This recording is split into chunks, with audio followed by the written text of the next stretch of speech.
Ouais, le vieux dicton latin où il est dit que post coitum homo triste, Ah oui. après la chose, l'homme se sent tout chose, là. La femme perd-elle autant d'énergie vitale que l'homme lorsqu'elle atteint l'orgasme? Non. Non, non, non. Elle n'en gagne presque pas. Par contre, elle fait circuler sa propre énergie. Elle en donne un peu à l'homme, mais elle n'en perd pas énormément. Elle va en perdre surtout lors de la gestation de l'enfant, ce qui est tout à fait normal. Je pense que chaque femme qui se respecte est capable, à un moment donné, d'accepter de donner une partie de sa propre vie pour constituer un enfant.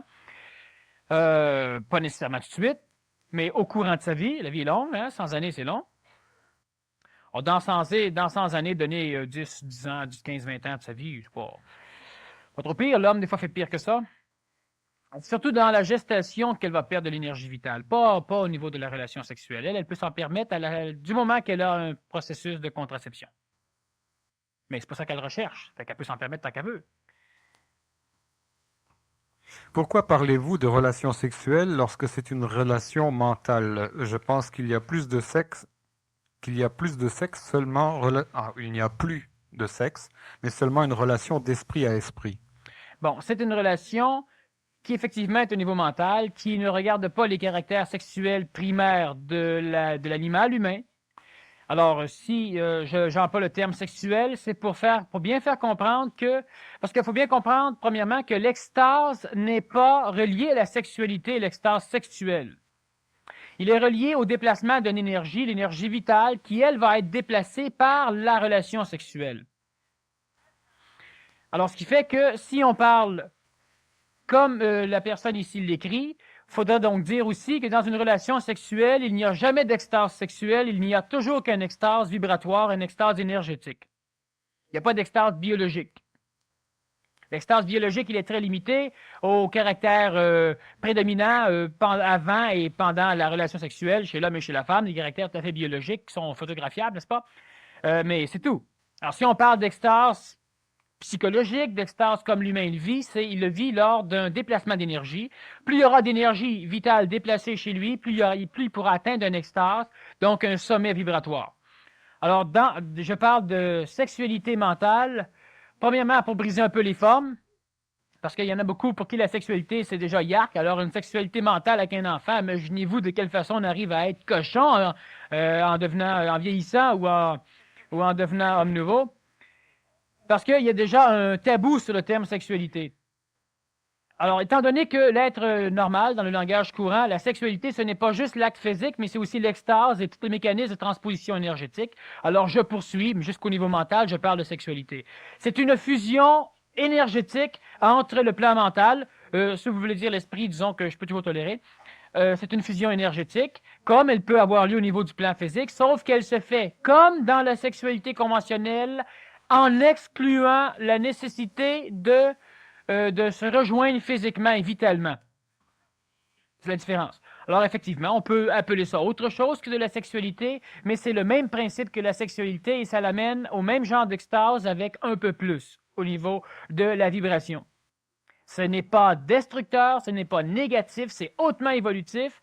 Et ça nous met, lorsqu'on arrive à ce genre d'extase, non seulement en relation avec les personnes avec lesquelles on vibre, mais aussi avec la vie. Alors, je suis d'accord, donc, à ce que la personne dit. Que vient faire l'homosexualité là-dedans? Alors, il y a plusieurs questions là où Merveilleux, merveilleux, on voudrait savoir quelle est la place de l'homosexualité dans ce genre de sujet. Bon. Dans la salle ici, il y a combien d'homosexuels? Je ne parle pas seulement d'homosexuels masculins, je parle d'homosexuels, donc, ou encore de bisexuels. C'est pas qu'ils sont capables de fonctionner avec les deux. Il y en a beaucoup. Et il y en a beaucoup qui se le refusent. Mais il y en a beaucoup. Il y en a peut-être quelques rares qui se l'acceptent, qui se le permettent. Et il y en a quelques-uns qui ne se le permettent pas, mais qui en souffrent parce qu'ils sont obligés de se le permettre. Donc, ils subissent. Mais il y en a peut-être beaucoup plus que l'on pense, mais qui ne se le permettent pas. L'homosexualité, elle a toujours existé chez l'humain. Chez les Indiens d'Amérique, elle était acceptée.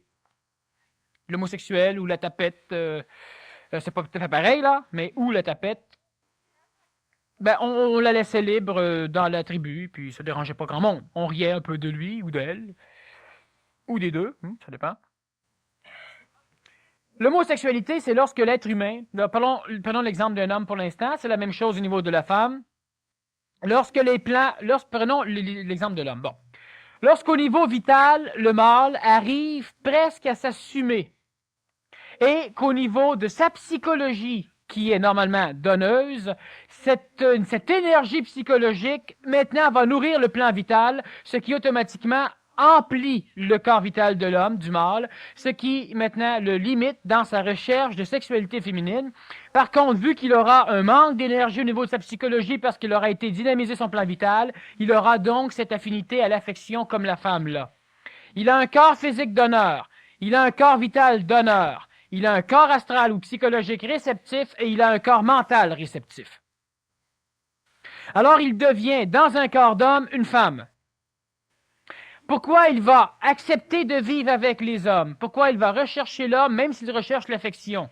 Et il devrait normalement retrouver plus d'affection chez la femme que chez l'homme. C'est pour la simple raison que l'image qu'il se projette de lui-même dans sa conscience est une image de femelle. Alors, il va donc vouloir se vêtir comme des femmes de prime abord. Maintenant, il y a une transposition de l'homosexualité où il y a de moins en moins d'homosexuels qui vont se vêtir comme des femmes, mais ils vont maintenant s'ajuster et rester vêtus comme des hommes, mais avec une touche, non pas féminine, mais une touche d'esthétique qui ressemble à l'esthétique féminine. Alors, ces homosexuels disons, du passé et s'habillaient comme les femmes, se visualisaient réellement comme une femme et donc recherchaient comme la femme l'amour protecteur de l'homme. Ceux qui n'ont pas réussi à ajuster leur phénomène vibratoire psychologique et mental par rapport au phénomène vibratoire vital et physique ont dû passer par la transposition sexuelle, c'est-à-dire que d'hommes, ils subiront une opération et un traitement hormonal pour avoir un corps physique, en fin de compte, récepteur, mais qui ne peut quand même pas donner la vie. Donc, de l'homme, il devient femelle, et là, il devient centré dans sa propre énergie, puis il peut fonctionner. Il est anormal, en ce sens qu'il n'est pas comme tout le monde, mais c'est tout à fait naturel. Lorsqu'il arrive à se centrer chez lui-même, il va donc commencer à s'habiller d'une façon masculine, mais d'une façon masculine différente. Et automatiquement, il aura, et c'est là qu'on reconnaît l'homosexuel souvent, c'est qu'il a un peu une démarche qu'on appelle tapette, efféminée. C'est drôle que la femme ne soit pas efféminée, mais que l'homme qui plagie la femme soit efféminé. Alors, ce qui arrive, c'est que la psychologie chez l'humain, et comme la psychologie de cet homme se transpose en psychologie féminine, c'est-à-dire qu'il manque, qu'il a donc besoin d'affection, et qu'il garde le corps de l'homme, la psychologie, elle a ceci d'intéressant, c'est qu'elle transpose toujours son expression dans la démarche et dans la physiologie de l'humain. Cela veut dire que par vos lignes de main, je peux savoir quel genre de psychologie habite le corps. Cela veut dire que par votre visage, je peux savoir quel genre de psychologie habite le corps. Cela veut dire que par votre maintien, par votre goût de l'esthétique, par votre démarche, par votre façon de vous asseoir, par etc., on peut connaître la psychologie qui habite le corps. Alors, lorsque l'homme devient en affinité psychologique, en résonance psychologique avec la psychologie de la femelle, automatiquement, il aura des attraits dans son expression qui exprime cette psychologie. Alors, il marchera peut-être un peu plus comme une femme, et c'est normal. Alors, il prendra les choses différemment. Il sera plus sensible, il sera plus sujet à souffrir l'amour psychologique. Il deviendra ce qu'on appelle, d'une façon tout à fait imbécile, une tapette. Alors, l'homosexuel prend donc des caractères distinctifs de l'expression dans son corps physique de la psychologie femelle parce qu'il a une psychologie femelle, même s'il a un corps physique mâle. Chez la femme, c'est le même processus qui va se passer. La femme qui, à un moment donné, se soulage elle-même psychologiquement, peut manquer d'énergie vitale, ou encore la femme, elle va être plus enclin à avoir les deux sexes, au niveau, on n'a pas les deux sexes, mais de vivre une relation bisexuée, pour la simple raison que deux femmes qui n'ont pas suffisamment d'énergie psychologique, qui recherchent de l'affection, vont à un moment donné découvrir qu'ils sont capables de se combler elles-mêmes. Alors, ils n'ont pas nécessairement besoin de l'attrait sexuel, ils vont peut-être se le donner pour suppléer, c'est-à-dire pour complémentariser l'affection virile masculine dans une relation entre deux femmes. Alors, ils auront possiblement une masturbation au niveau gynécologique, au niveau physique aussi, pour complémentariser l'homme qui n'est pas là, et la femme va donner l'affection que l'homme devrait donner. En même temps, ils peuvent aussi jouer avec leur biologie pour réellement vibrer le mécanisme hétérosexuel dans une relation homosexuelle. Alors, il y a donc, évidemment, il y a quelques écarts encore, quelques cas d'exception, mais sachez que c'est tout à fait normal. C'est très accepté par le bon Dieu. Il n'y a aucun problème. Hein, bon. Sauf qu'évidemment, ça ne donne pas nécessairement des enfants très forts, mais ça, c'est pas grave. Il y a beaucoup d'hétérosexuels aujourd'hui qui en veulent plus d'enfants, alors on peut quand même pas aller blâmer l'homosexuel de ne pas procréer, tandis qu'il y a plein d'hétérosexuels qui refusent la procréation, ou quand il y en a qui se font avorter. Alors non, c'est normal, c'est naturel, ça fait partie de la phase transitive. Comme il y a toujours eu des hommes anciens dans le passé, il y a toujours eu des homosexuels dans le passé aussi, des mécanismes plus avancés que l'humanité, donc anormal par rapport à la normalité, qui vivaient comme ils pouvaient cette transposition énergétique. L'être nouveau ne sera plus homosexuel, donc la femme ni l'homme. L'homosexualité va tendre à disparaître au niveau des sociétés nouvelles, pas parce que ce sera interdit, parce que ça ne sera plus nécessaire au niveau évolutif de l'humain. L'amour mental entre homosexuels sera donc aussi le même amour mental que chez les hétérosexuels? Oui, exactement. Même chose, même chose. L'homme ne pourra pas dire je un tel ou un tel ou un tel ou un tel. Il va venir à un moment donné où il sera en communion mentale, donc en communion télépathique, avec n'importe qui aura intérêt à entrer en résonance vibratoire. Les hommes à caractère physique féminin et les femmes à caractère physique masculin seraient donc des humains en évolution proches de la 6e race? Bon, il faut faire attention. Oui et non. Alors, de temps en temps, oui, effectivement, on voit un homme qui ressemble presque à une femme au niveau de sa pilosité, des caractères sexuels secondaires qui sont presque pas apparents. Une femme qui n'est pas tout à fait un corps tout à fait féminin, mais qui n'est pas masculin. Normalement, on tend biologiquement, génétiquement, biologiquement, vers cette race d'êtres nouveaux. Mais cela ne veut pas dire que dans la psychologie, que dans la conscience mentale, que dans la conscience supramentale, que dans la conscience vitale, il y a déjà cette mutation. Dans l'apparence physique, oui. Il y a d'autres phénomènes où on va voir la psychologie qui va interférer le système de développement hormonal qui peut donner aussi ce même mécanisme. Ça peut être une pathologie, ça peut être normal. Alors oui et non, et l'apparence physique n'a rien à voir avec tout ce qui habite l'être humain au-delà du corps physique, pour l'instant. Alors, il y aura une génétique biologique, il y aura des enfants qui auront une tendance de plus en plus à ne pas être aussi mâle qu'avant, mais pas femelle ou pas aussi femelle qu'avant. Ça fait partie de l'évolution génétique de la race humaine vers cette race nouvelle, mais ça ne veut pas dire que parce qu'il a le corps de ça, qu'il est tout ça. Il y en a beaucoup qui ont des corps tout pleins de poils ou des femmes qui ont même du poil, des femmes qui n'en ont pas. Il y en a qui ont des gros seins, il y en a qui ont des petits. Il y a de toutes les sortes et ça n'empêche pas l'intérieur d'être en formation vers l'homme nouveau. Le corps physique suivra à un moment donné, mais ça va lui prendre peut-être 20, 30 ou 40 ans avant de se transformer. Pour la simple raison que la matière physique étant beaucoup plus rigide que la matière vitale ou psychologique ou mentale, alors le temps la régit plus densément, c'est plus long avant que ça change. Qu'arrive-t-il à l'homme ou à la femme qui ont subi l'opération, conséquence de la vasectomie chez l'homme?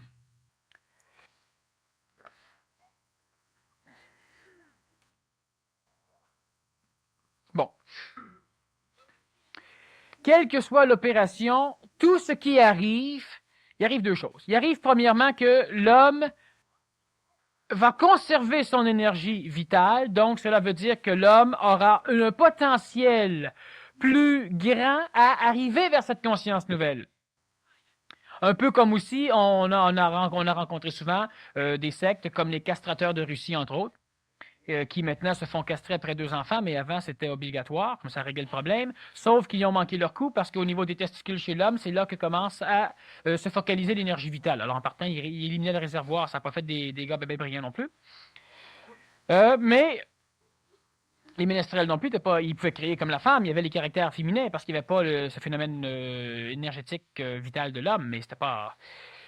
Lorsque l'homme a subi l'opération, aujourd'hui, dans l'Antiquité, c'est autre chose. Ça revient aux castrateurs de Russie. Aujourd'hui, ça n'interfère plus énormément au niveau de la vasectomie, au niveau de l'hystérectomie, au niveau de différentes grandes opérations, parce qu'il y a différentes recettes. dépendant des besoins et des pathologies. La femme et l'homme qui ont eu ces opérations peuvent cumuler un peu plus d'énergie vitale, donc normalement vont pouvoir fonctionner un peu plus libéralement. Sauf qu'à un moment donné, il y a intérêt à se reproduire. C'est pas? C'est intéressant que l'être humain poursuive sa reproduction pour qu'il y ait une humanité nouvelle, qu'il y ait encore des humains plus tard. Et surtout, il y a différents mécanismes qui permettent à l'être humain de se réincarner. Mais sachez que l'être humain se réincarne premièrement lorsqu'il procrée. Donc, il se réincarne de son vivant. Et il transmet génétiquement toute l'évolution de ses corps, ce qui fait qu'il transmet l'évolution. La personne qui est stérile, la personne qui a été vasectomisée, la personne qui n'a plus d'utérus, la personne qui s'est fait trancher des trompes de stage, etc., ce n'est pas grave parce qu'il y a toujours une lignée familiale. Mais ce que je veux dire, c'est que les personnes qui voudraient se faire vasectomiser ou etc., dans le but de cumuler de l'énergie vitale tout en continuant à s'amuser, ne suivent pas le bon chemin. Ne suivent pas le bon chemin. C'est préférable de perdre encore de l'énergie vitale et de finir par l'évolution, arriver à ce que cela disparaisse tout seul pour, à un moment donné, pouvoir réenfanter un enfant qui a quand même un quota d'évolution plus avancé que ce serait s'il n'y aurait pas d'évolution au niveau des parents.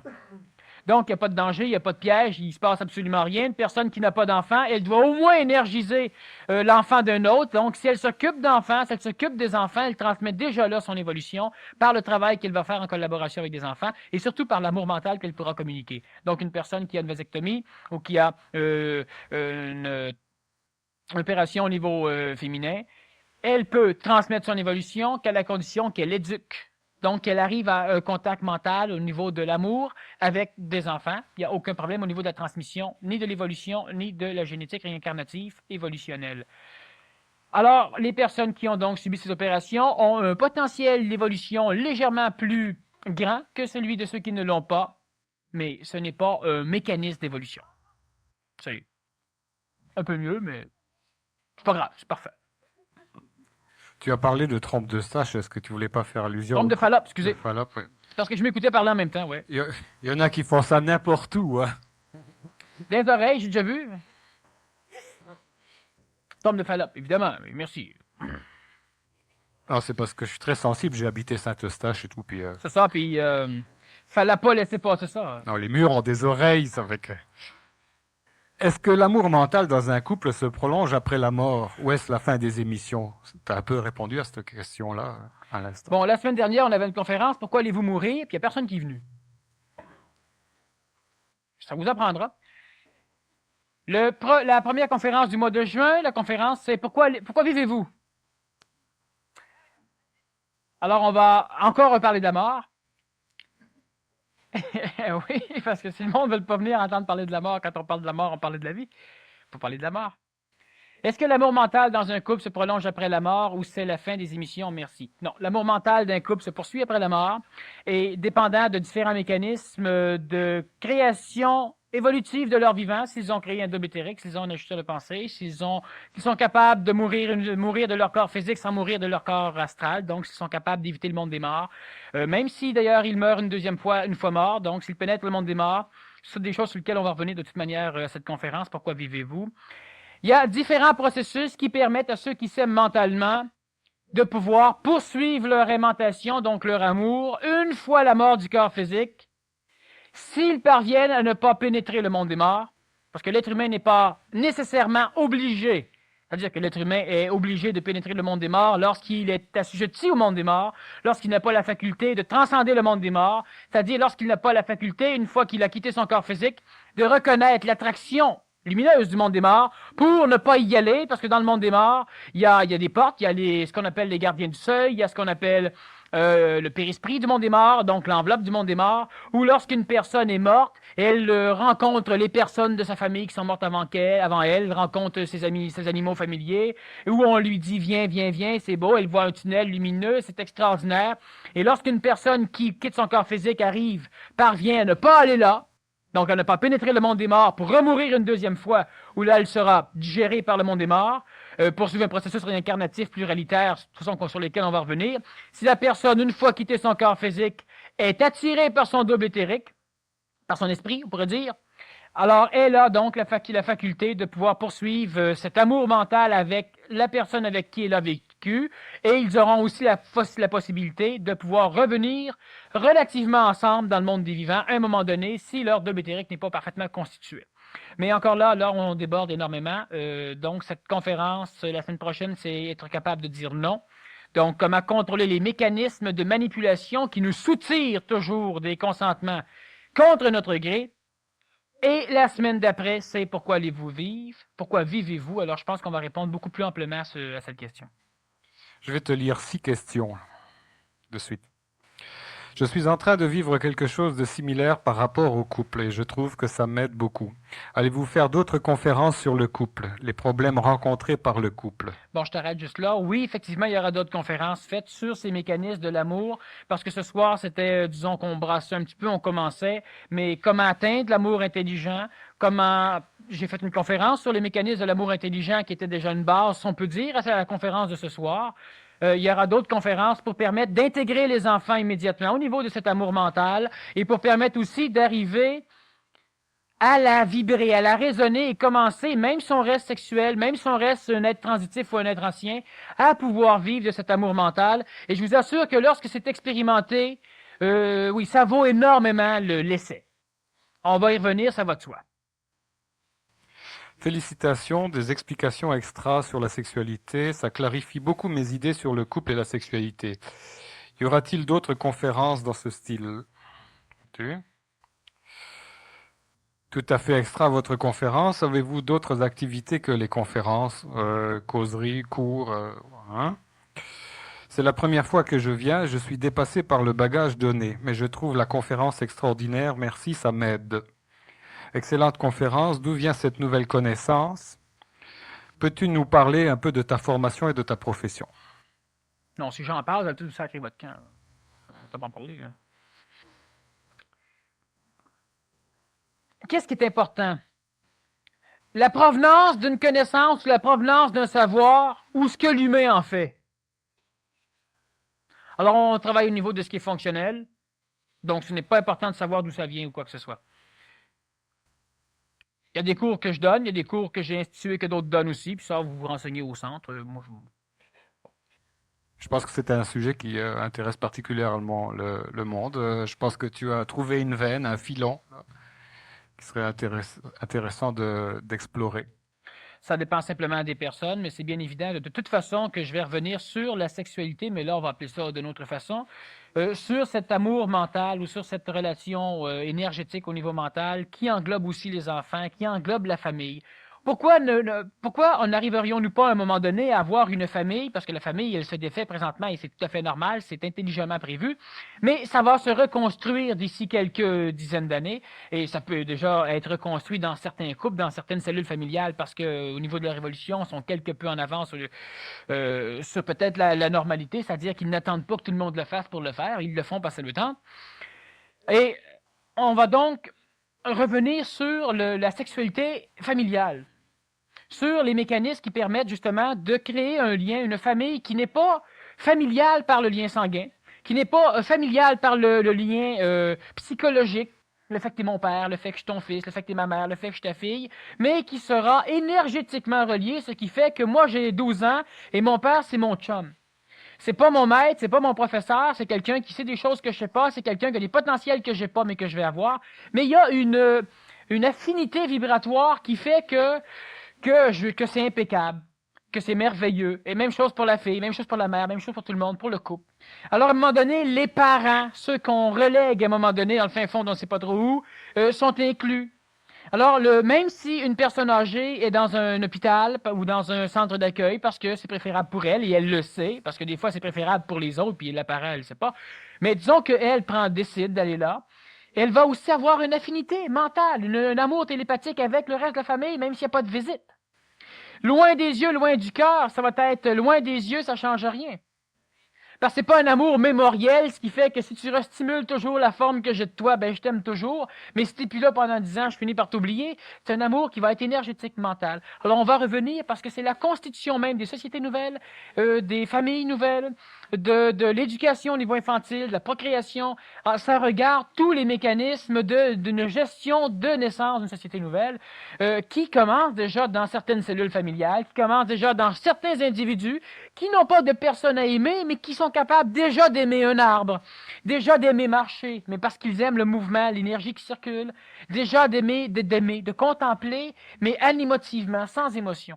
Alors, on va revenir, ça va de soi, parce que c'est un des caractères fondamentaux qui touche déjà l'être ancien vers la transition de l'homme nouveau et qui donc se doit d'être expliqué suffisamment pour que l'être ancien ne se culpabilise pas et ne se limite pas dans son expansion vers cette libération au niveau de l'affection, de l'énergie vitale, vers cet amour intelligent. Pourquoi les artistes sont-ils souvent ou très chastes ou très sexuels?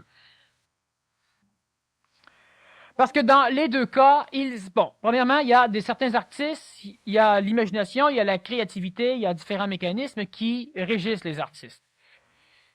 Les artistes qui sont chastes, ce sont des artistes qui ont tout pris leur phénomène de recherche vitale pour le dynamiser vers la recherche de l'expression.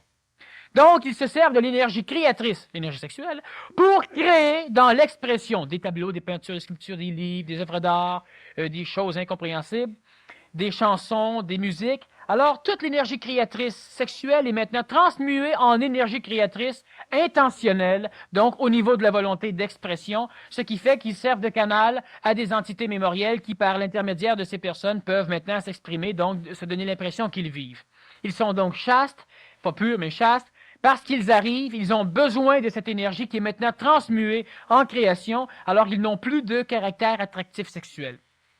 On a d'autres genres de créateurs qui, eux, sont connectés différemment. Eux sont connectés à une énergie intentionnelle qui ne vient pas des mémoires expérientielles de la planète, donc ils sont relativement connectés à une énergie colorée, de l'énergie supramentale, donc d'une énergie reliée à l'intelligence spontanée. Lorsqu'ils sont colorés à cette énergie, à cet Esprit Saint et à cette intelligence spontanée, qui est d'ailleurs l'un des apanages de l'homme nouveau, lorsqu'ils sont reliés à cette énergie, ils augmentent en vibration et ils doivent baisser leur vibration parce que ce n'est pas un processus évolutif, c'est un processus de communication. Il n'est pas évolutif, il est communicatif, donc il est exprimatif. Alors lorsque ce genre d'artistes entre en contact avec cette énergie, ils montent en vibration, alors ils vont devoir se droguer pour baisser leur vibration, alors ils colorent encore plus le contact, ce qui leur fait faire des folies. Ils vont devoir boire beaucoup de café, fumer énormément et avoir beaucoup de relations sexuelles pour baisser leur taux vibratoire pour redevenir humains. Ils peuvent boire, ils peuvent devenir alcooliques, ils peuvent faire plusieurs choses pour baisser leur taux vibratoire de façon parce qu'ils ne peuvent pas assumer le contact avec cette énergie, donc de façon à cesser ce contact. Alors, ils sont créatifs, mais pour pouvoir l'exprimer sans être détruits, ils doivent se grander, ils doivent se mettre à terre, ils doivent se terrestrifier, ils doivent se densifier. Alors, ils auront donc énormément de relations sexuelles, ils prendront de la drogue, ils boiront énormément, ils fumeront beaucoup, ils prendront beaucoup de café, ils prendront des choses pour pouvoir se rabaisser, pour refuser l'ascension qu'ils ne peuvent supporter. Alors, c'est donc deux phénomènes de création au niveau des artistes. C'est pourquoi certains sont chastes, d'autres sont donc très proliférateurs. Oui. Une femme qui a eu un enfant peut-elle retrouver l'énergie qu'elle a perdue pendant les 9 mois? La première façon pour une femme de retrouver cette énergie, ça sera la relation sexuelle mentale avec l'enfant. C'est-à-dire que la femme, elle est capable, si elle n'aime pas l'enfant trop psychologiquement, donc si elle l'encarcanise pas dans un schéma où l'enfant est limité parce que la mère l'aime trop, si elle est capable juste d'observer l'enfant. Vous observez l'enfant agir et vous arrivez à une forme de plénitude qui est impeccable, vous récupérez de l'énergie. D'ailleurs, c'est ce que j'expliquais à une personne qui fait le PMC, qui est professeur. Elle me disait qu'à un moment donné, elle était épuisée par sa classe. C'est tous des enfants de première année, deuxième année, mais c'est des enfants nouveaux pour la majorité, alors évidemment, ils sont très dynamiques à têter l'énergie des autres. Et elle est épuisée. Alors moi, je lui ai dit, oui, mais tu dois aussi entêter aux enfants. Ça ne les dérangera pas eux, parce qu'ils en ont plus qu'il en faut, parce qu'ils sont en croissance, mais toi, ça va te permettre de pouvoir résister. Alors, elle doit donc arriver à un amour mental avec les enfants. La mère qui fait cela, elle parvient aux mêmes choses. Évidemment, le père qui fait cela aussi parvient à restaurer totalement son énergie vitale, ce qui maintenant, pour le père, va bloquer la recherche sexuelle, vu que maintenant, il est capable de la restaurer autrement. par une énergie mentale, par un amour mental. Et pour la mère, qui ne recherche pas nécessairement l'énergie sexuelle, elle sera dynamisée maintenant par le haut.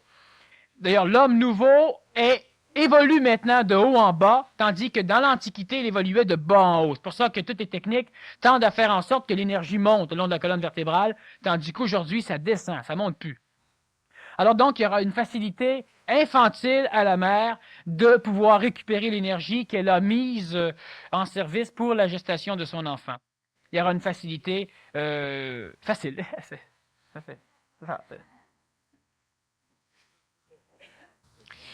Comment l'amour physique est-il possible un coup qu'on a eu assez de sexe et qu'on a envie de faire l'amour? Pour la simple raison que dans l'irritation nerveuse, dans l'irritation physique du sexe, ça finit par laisser une trace dans la mémoire qui vient interdire au bonhomme de continuer à avoir la relation sexuelle, tandis qu'au niveau de la conscience astrale, il a toujours l'impression que son estomac vital est vide. Lorsqu'une personne mange, biologiquement, mange, l'estomac est plein à craquer, la personne continue à manger parce qu'elle ne sait pas. C'est pourquoi l'être humain doit manger lentement, pas pour mastiquer comme il faut, l'estomac s'en charge. Mais il doit manger lentement pour laisser le temps à sa conscience biologique de détecter que l'estomac est plein et qu'il n'a plus faim. C'est pour ça qu'il faut qu'il mange lentement. Alors, c'est le même phénomène. Lorsque l'énergie vitale, lorsque psychologiquement, l'homme ou la femme, disons l'homme au niveau vital, ne détecte pas son plein vital, mais qu'il y a une irritation, le réservoir vital est plein, on ne peut plus en ramasser plus, le corps physique, il commence à être usé, à se tanner, donc il y a une irritation mémorielle qui fait qu'il n'y a plus le goût de faire l'amour, mais il y a encore le goût de faire l'amour. Il n'y a plus le goût du sexe physique, mais il peut avoir encore le goût de faire l'amour parce qu'il a fait énormément de sexe physique. Même chose pour la femme, dans un ordre de polarité inverse. La personne qui pose la question en voulant dire « j'ai fait l'amour pendant 20 ans, fait 10 ans, je le fais plus, j'ai encore le goût d'avoir des relations sexuelles, mais j'ai pas le goût de faire la relation sexuelle », c'est une personne qui est régie maintenant par l'attraction mémorielle de ses 20 années d'expérience de relations sexuelles. C'est une personne qui commence maintenant à ne plus vouloir rechercher l'énergie vitale dans la relation sexuelle, l'énergie affective dans la relation sexuelle, et qui a l'impression qu'elle en a besoin, et c'est sans doute vrai, mais qui maintenant a une impression inconsciente qu'elle peut la retrouver différemment que par l'acte sexuel. Donc, il y a quelque chose chez elle qui l'empêche de faire ça, mais il y a encore le besoin. Donc, d'ici peu, elle aura sans doute une plénitude à ce niveau, sans passer par l'acte sexuel, parce qu'elle est sans doute en transition vers la découverte d'un autre mécanisme. Que pensez-vous d'une femme qui, depuis 21 ans, ne fait plus l'acte sexuel par choix et par goût? Ben, si elle a 21 ans, ben évidemment, il y a toute l'enfance que ça ne la regarde pas. Hein? C'est pas... Si elle est plus âgée, qu'est-ce que je pense de ça? Que pensez-vous d'une femme qui, depuis 21 ans, ne fait plus l'acte sexuel par choix et par goût? Ben, premièrement, ça la regarde, hein? Ça ne me regarde pas. Je n'ai pas dit ce que je pense de ça. Au niveau mécanique, au niveau du principe, qu'est-ce que ça donne? Ça donne que cette femme, si c'est par goût, c'est qu'elle a une plénitude affective, sans doute. Sans doute. Et par choix, c'est qu'elle a été capable de régir, donc de gérer elle-même sa plénitude affective. C'est donc une femme qui, au niveau du principe, est en tendance vers l'ajustement vers la femme nouvelle au niveau sexuel. Sachez une chose, c'est que quand, mettons, je dis, toi ou toi ou toi, tu es sexuellement un être nouveau, mais tu peux être au niveau des peurs psychologiques un être ancien. Tu peux être au niveau de l'affection un être ancien, au niveau de la recherche d'opinion un être ancien, au niveau de, etc. Hein, il y a plusieurs facettes. Bon. Un adulte, c'est pas quelqu'un qui est capable de casser une vitre. Un adulte, c'est quelqu'un qui est capable de faire ça. Alors un enfant ne devient pas adulte la journée qu'il pousse du poil. C'est la même chose pour l'être nouveau. Alors, cette femme, elle est sans doute donc dans une transition vers la sexualité de la femme nouvelle parce qu'elle se complémentarise. Est-ce à conseiller une union durable sans amour passionné, mais avec plusieurs buts en commun? Évidemment.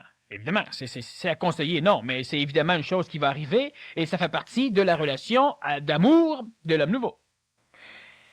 Passionnel, non, parce que la passion, c'est un phénomène émotif qui regarde l'homme ancien. Alors, est-ce quelque chose, disons, relié à l'homme nouveau, une union sans amour passionné, donc durable?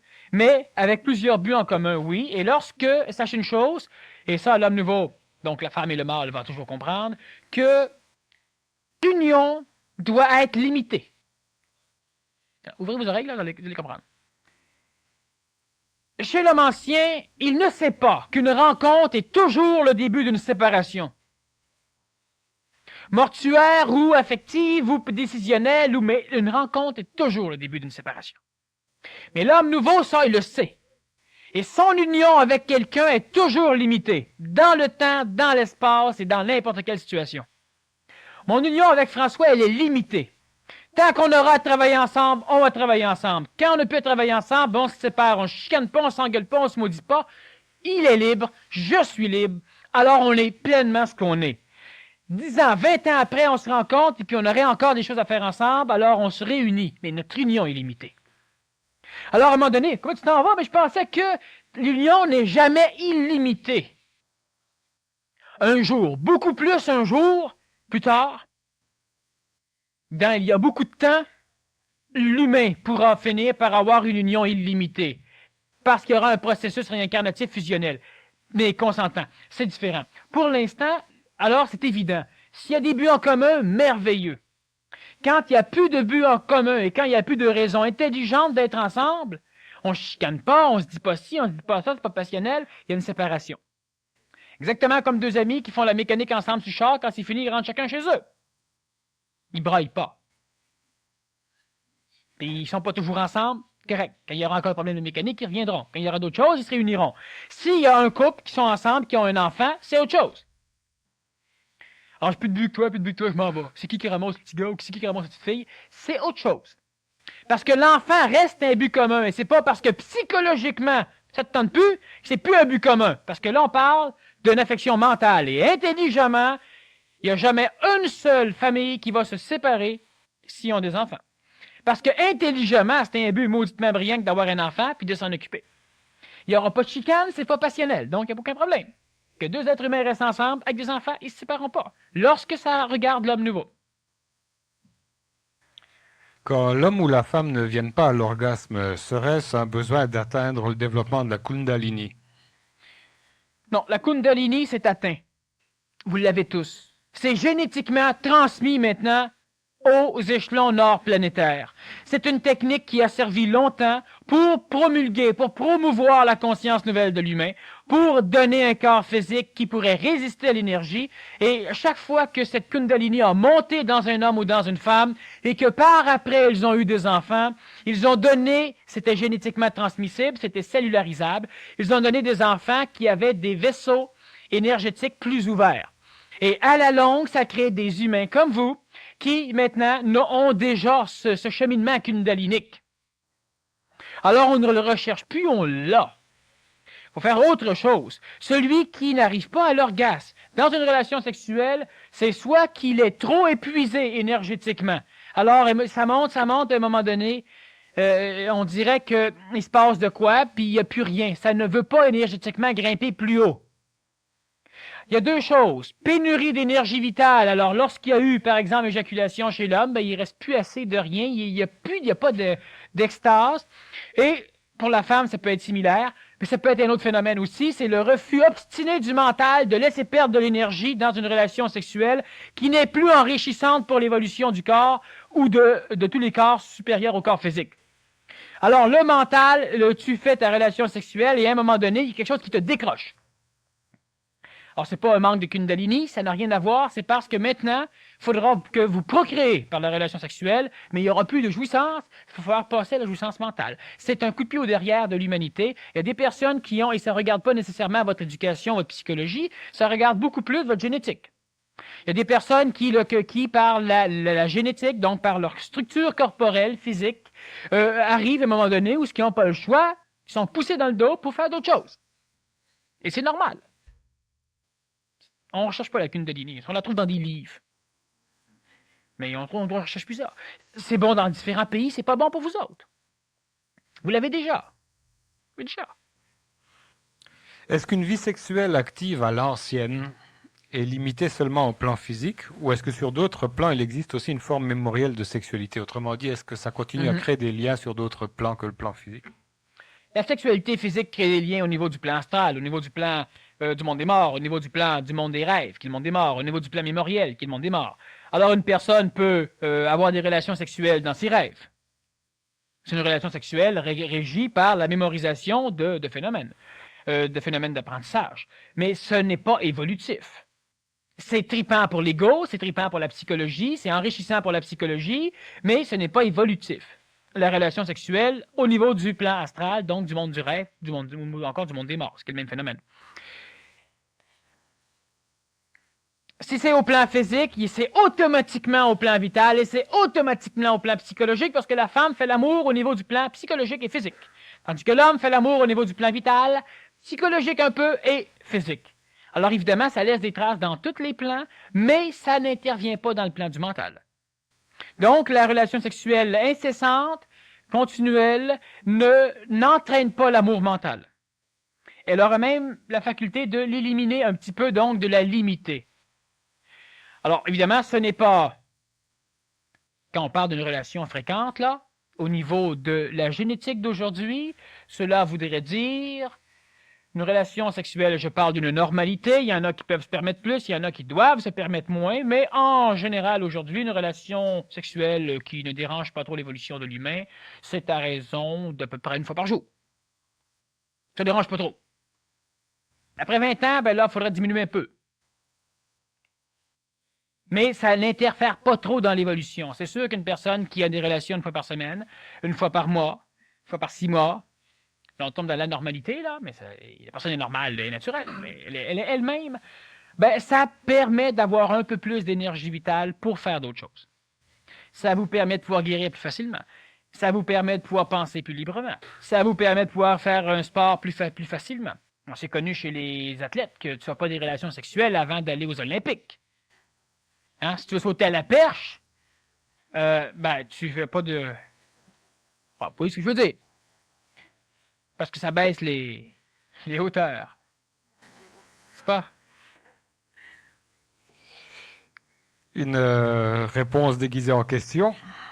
Est-ce que l'union mentale continue, permanente, de l'être nouveau sera aussi utile que l'union éphémère, vitale, psychologique de l'être ancien? Et voilà, c'est répondu. Conseilleriez-vous à l'homme de restreindre volontairement son activité sexuelle ou d'attendre d'avoir atteint un autre degré d'évolution de sorte que l'envie s'estompe d'elle-même si cet homme a comme priorité son évolution spirituelle? Pas plaisant. Oui. Premièrement, je ne conseille rien à personne. C'est suffisamment grand pour vous conseiller vous-même. Puis si vous vous conseillez mal, vous allez l'apprendre. Vous allez finir par vous conseiller bien. Il n'est pas question de plagier l'homme nouveau. Il n'est pas question de vouloir s'habiller en homme nouveau. Vous ne trouvez pas que l'humanité a suffisamment souffert la copie de d'autres? Il y en a encore des pauvres imbéciles qui se font crucifier tous les années en l'honneur du Nazaréen. Le Nazaréen n'a pas évolué dans la crucifixion, il a évolué dans toute sa vie. Et il a évolué après par la transfiguration, vous appelez, par la fusion du double éthérique avec son propre corps physique. Alors, le fait de plagier l'homme nouveau, le fait de vouloir copier n'importe quoi que je dis ou que d'autres disent ou que vous lisez ou que vous entendez ou que vous voyez, c'est de la foutaise. Vous devez vous centrer dans votre énergie. Donc, vous devez vous centrer, je ne sais pas si c'est trop fort, dans votre propre intelligence. Cela veut dire que vous n'avez plus besoin de l'opinion d'autrui. Cela veut dire que vous prenez l'information qui vient de l'extérieur, mais vous en faites une opinion vous autres. Pas en gang, pas à deux, tout seul. Alors, automatiquement, on ne demande pas de conseil. Automatiquement, on sait ce qu'on doit faire. L'évolution de l'humain a toujours été difficile et souffrant. Pourquoi? Parce que l'évolution de l'humain a toujours été juxtaposée à l'évolution de d'autres. La conscience collective, c'est ça qu'elle amène. Et la culpabilité a été le cristal qui a solidifié cette conscience collective. Chaque fois que moi je pense à ma manière, j'ai l'impression que je dois voir si on pense comme moi. Puis si on pense pas comme moi, je dois me sentir mal. Je dois me sentir coupable, puis je dois essayer de me réajuster à la collectivité. Si je le fais pas, elle va s'arranger pour me replacer. Non, on ne doit pas copier personne, on ne doit pas copier Daniel Kem, on ne doit pas copier le Nazaréen, on ne doit pas copier personne qui existe, on doit se copier soi. Alors, vous vous asseyez à un moment donné sur une chaise, sur votre derrière, puis là, vous vous observez, puis vous vous demandez ce qui est bon pour vous, puis ce qui est mauvais pour vous. Puis posez-vous la question oralement, puis vous allez avoir des réponses. Des réponses qui vont même vous faire frémir, des réponses que vous allez refuser. Mais là, vous allez travailler avec vous. En plus de pratiquer le contact avec votre ajusteur de pensée, vous allez travailler avec vous. Alors, il faut que vous arriviez, il faut que l'humain cesse à un moment donné de toujours rechercher l'information, rechercher une énergie supérieure, rechercher des choses, ça peut toujours aller. Mais de rechercher une idole, c'est complètement débile. L'être humain n'arrivera pas à être lui, pur, en copiant un autre. Surtout si c'est même pas si l'autre est centré sur lui. Alors moi, je copie un gars parce que je pense qu'il est lui, mais lui, il n'est pas lui parce qu'il a copié un autre. Puis l'autre, il a copié un autre, puis l'autre, il me copie moi parce qu'il pense que moi, je suis correct. Fait que je me copie moi après être passé par la coloration d'un paquet d'individus. Il y a des petites filles présentement qui se coupent les cheveux comme certaines actrices, comme certaines annonceuses de télévision. Et il y a des petits gars avec qui s'amusent comme ça. On porte les mêmes chaînes, les mêmes habits, on s'habille pareil. On se met quasiment des stuffs sur la face pour ressembler à la couleur de la peau de la vedette. Tandis que lui, s'en est mis pour ressembler à la couleur du public. Non, mais c'est écœurant. C'est vu aux États-Unis, ça. Quand c'est venu ici, ça a rempli le forum. C'est pas un stade. Stade, c'est encore pire. Vous devez vous centrer dans votre énergie. Ça veut dire que vous devez prendre conscience que vous avez une conscience. La dictature mentale, c'est quoi? C'est le besoin d'opinion. Et l'opinion, c'est la dictature mentale chez l'humain. On vous dicte ce que vous devez penser. Moi, je donne de l'information. Je donne pas des conseils, je donne pas rien, je donne de l'information et énormément d'énergie. Ce n'est pas une dictature, c'est un mécanisme qui est libéral. Je brasse. Et j'informe un peu. Mais demander l'opinion, demander les conseils des nôtres, c'est rechercher un maître. C'est rechercher une dictature au niveau mental, c'est rechercher une dictature au niveau de la pensée. C'est ce qui fait que l'être humain pense qu'il pense, mais il pense pas. Parce que l'être humain, il pense pas. Comment voulez-vous que je pense? Que pensez-vous du régime végétarien? Ben moi, j'ai entendu dire que ça faisait maigrir, que tu shakais, que tu venais tout laid, et que c'était rien pour les éliminer. Fait que le régime végétarien, c'est pas bon. Puis mon chum, mon voisin, lui, il dit, régime végétarien, moi j'ai entendu dire que quand tu mangeais de la viande, ben, elle pourrissait des intestins, fait qu'elle sécrétait des toxines. Oui, le régime végétarien, je crois à ça, moi. Qu'est-ce qu'ils en pensent, tous les deux? Ben, ils en pensent qu'ils ont appris. Donc, ils pensent pas. Ils ont l'opinion d'un autre. Puis si un jour on dit à quelqu'un qu'une personne arrive, puis elle se renseigne au gars qui est pour, puis au gars qui est contre, ben là, c'est pas. Ah oui, là, elle lit un article dans le journal, puis elle dit, crime, tu vois, qu'est-ce qu'ils disent du lait, elle en a besoin, puis il y a 2 ans, il disait que c'était pas bon. Un jour, ils disent ça, un jour, ils disent d'autres choses, comment savoir? Et c'est ça, comment savoir? Vous ne pouvez pas savoir parce que vous vous référez aux opinions des autres. Mais qui sait, à un moment donné, qui va le savoir pour vous? Qui sait qui va pouvoir écrire un article puis dire, moi, je le sais. Le lait, c'est ceci, c'est cela, ça fait ceci, ça fait cela, croyez-moi. Vous allez encore avoir accès à une opinion d'un autre. Pourquoi vous n'en prenez pas du lait? Pourquoi vous n'observez pas chez vous qu'est-ce qui se passe? Pourquoi? Parce qu'on lit des livres, on lit des articles. L'information, prenez-en. Dans le lait, il y a du calcium, il y a ceci, il y a cela, il y a cela. Tel genre de pathologie, comme l'ostéoporose, on en parle ces derniers temps, vient du fait que les personnes âgées manquent de calcium. Parfait. Si à un moment donné, tu fais ça, ça casse, tu pourras penser que tu as de l'ostéoporose. Mais là, il faudra penser à prendre du calcium.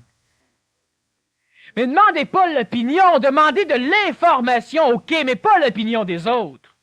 Branchez-vous sur vous. Quel est le meilleur régime pour moi? Et non pas quel est le meilleur régime. Ça, c'est con. Quelle est la meilleure médecine? Pour qui? Ben, pour nous autres. Non, pour qui? Ben, pour moi un peu, tu sais. Sauf de quoi? Je me suis cassé un doigt, va à l'hôpital. On peut avoir un acupuncteur. On peut avoir un masseur. Être centré dans sa conscience, ça veut dire être libéré des manipulations extérieures. Ça veut dire qu'à un moment donné, vous allez avoir l'impression de penser que vous pensez, mais ça va être plus vrai. Jusqu'au jour où vous ne penserez plus, jusqu'au jour où vous allez le savoir. Alors là, vous allez vous poser la question, est-ce que le régime végétarien, c'est bon ou pas bon? Et vous allez le savoir si c'est bon ou pas bon pour vous. Pas pour un autre, pas pour un autre, pas pour un autre, pas pour le chien, pour vous. Tandis que pour l'instant, non. Que conseilleriez-vous? Moi, je conseille qu'on s'inscrive à mes cours. Ah ben là, on va dire, tu sais, hein, t'es comme tout le monde. Bon, ben, je conseille rien. Ah ben là, c'est plate en maudit. J'ai rencontré un bonhomme qui me disait, à un moment donné, comment l'humain peut-il arriver à une fusion avec l'énergie supramentale? Donc, comment l'humain peut-il arriver à une fusion avec son propre esprit? Donc, comment l'humain peut-il arriver à une fusion avec lui-même? Alors, je lui explique un peu, puis là, il me dit, penses-tu qu'un cours comme ça peut exister? J'ai été tu malade? Si je te dis oui, tu vas me dire, tiens, puis si je te dis non, tu vas me dire, tu parles pour rien. Mais pose donc pas de questions niaiseuses. Conseilleriez-vous? C'est une question qui est niaiseuse. Demandez de l'information à un médecin, demandez-y pas conseil. Allez voir un psychologue, vous explique des principes, demandez-y pas conseil. Qu'est-ce que vous pensez que je vis? Suis-je normal?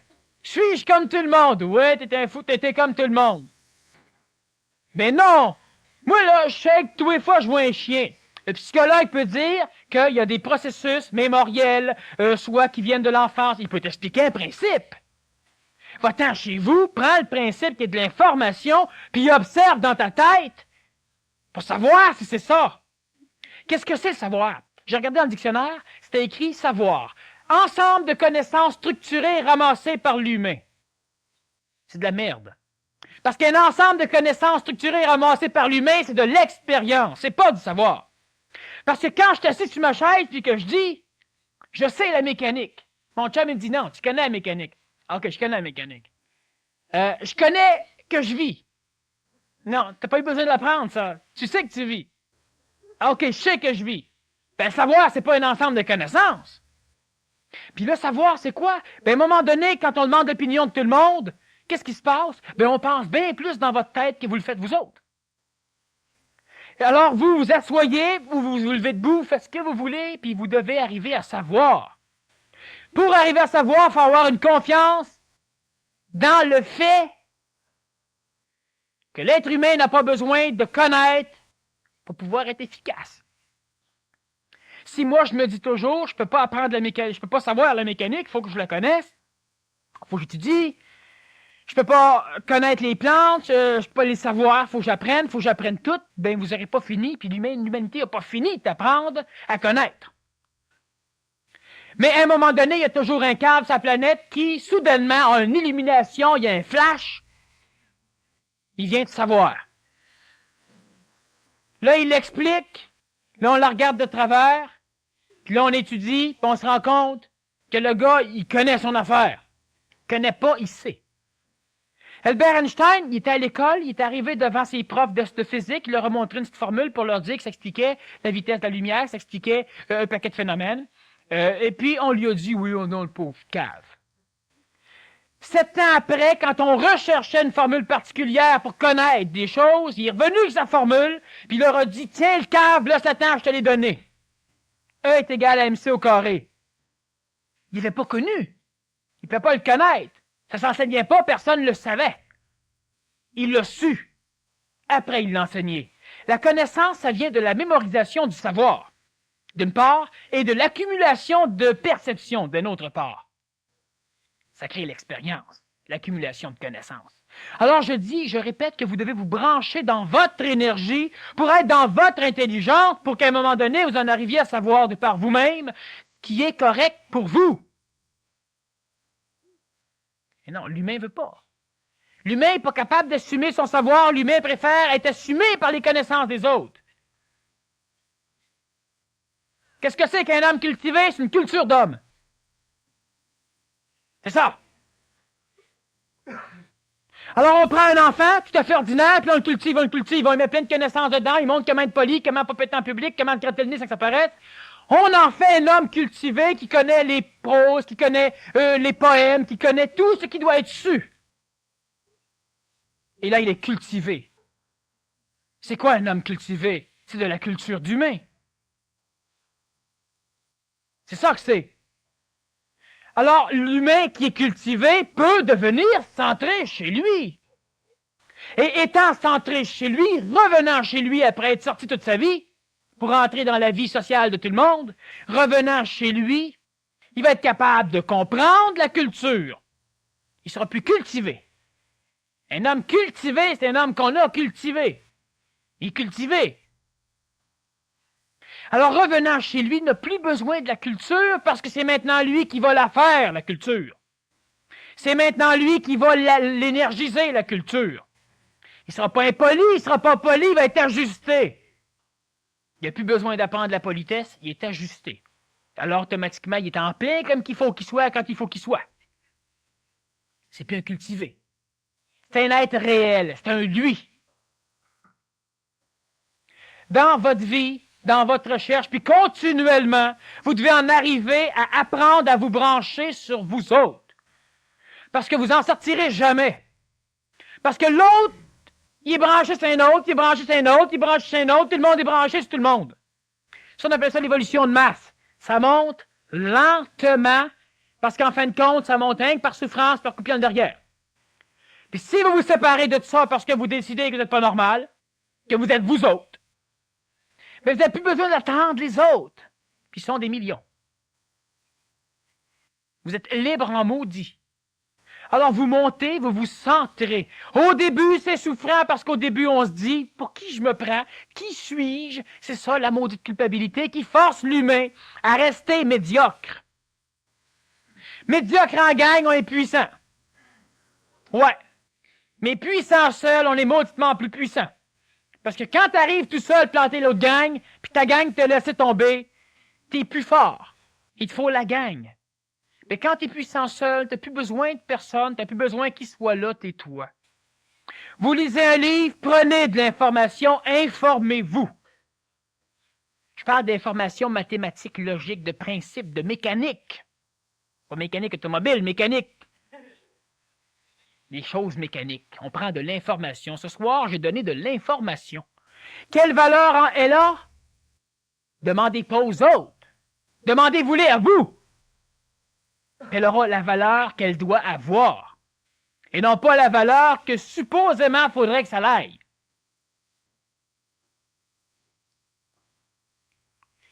Même chose. Est-ce que cette absence de centricité chez l'humain là, n'est pas exploitée par les sondeurs d'opinion et les fabricants de statistiques de tout genre? Exemple, la marde, c'est bon. La preuve, 1 milliard de mouches ne peuvent se tromper. Eh oui. C'est ça. C'est en plein ça. C'est en plein ça. Tout à fait ça. Quand un humain tue, c'est un meurtre. Quand ils sont toute une nation à le faire, c'est une guerre. Ben, c'est permis. Ça change quoi? Rien. Quand tout le monde va se promener à poil des rues, correct. Tant qu'il n'y en a qu'un, et maudit que ça va pas. C'est ça la conscience collective. Et ça, c'est un mécanisme qui a été bon, qui est de moins en moins bon, puis qui sera plus bon partout. Alors, vous luttez pas contre, mais vous vous organisez chez vous pour être chez vous, dans votre conscience. Il est bon un film, hein? Ben oui. Ben oui, dites pas. Hey, c'est vraiment une opinion en toute seule. Vous évoluez chez vous, vous évoluez pas les autres. Ça, c'est important parce que chez l'être transitif qui commence à piger un peu, il comprend pas tout. Alors moi, je suis venu pour faire une conférence, puis j'ai appris ça. Moi, je l'ai saisi, puis elle devrait l'avoir saisi. Tu sais, elle reste avec moi. Fait que là, elle me dit, il va-tu gagner? Hey, tu finis? Non. Tu restes collectif parce que tu tiens à collectiviser les autres à ta conscience. Celui qui prend plus l'opinion des autres et qui tient absolument à ce que son opinion soit prise par les autres, il reste dans le même mécanisme. Il n'est pas centré, il a besoin de la conscience des autres. Parce que si on accrédite mon opinion, je suis puissant. Ça sent bien. Tu sais, je dois avoir raison. Tout le monde dit comme moi. C'est le même phénomène que de dire j'embarque, tout le monde le fait. Parce que celui qui veut que son opinion soit comprise, il dit je reste, tout le monde le fait. Celui qui recherche l'opinion des autres, il dit j'embarque, tout le monde le fait. Alors on laisse les autres, on se centre sur nous. Vous allez voir que l'évolution devient facile. Là, que ça devient facile. D'ailleurs, en parlant de centrer chez soi, être capable de dire non, c'est pas une publicité, c'est un principe qui est vital. Pour arriver à se brancher, puis pas incapable de dire non à tout. Non, non, le non, il est à d'autres choses. Êtes-vous capable de dire non à ce qui vient hanter votre pensée? Êtes-vous capable de dire non à la maladie qui tend à apparaître? Êtes-vous capable de dire non à des émotions frauduleuses qui viennent manipuler votre expression? Êtes-vous capable de dire non à des concepts qui vous hantent depuis votre enfance, à des formes d'éducation qui peuvent plus être abandonnées? Être capable de dire non, c'est pas rien qu'être capable de dire non à quelqu'un qui vient nous voler de notre temps ou de notre énergie. C'est être capable de dire non en esprit. Les deux formes du terme. Bonne soirée. Merci pour le feu d'artifice.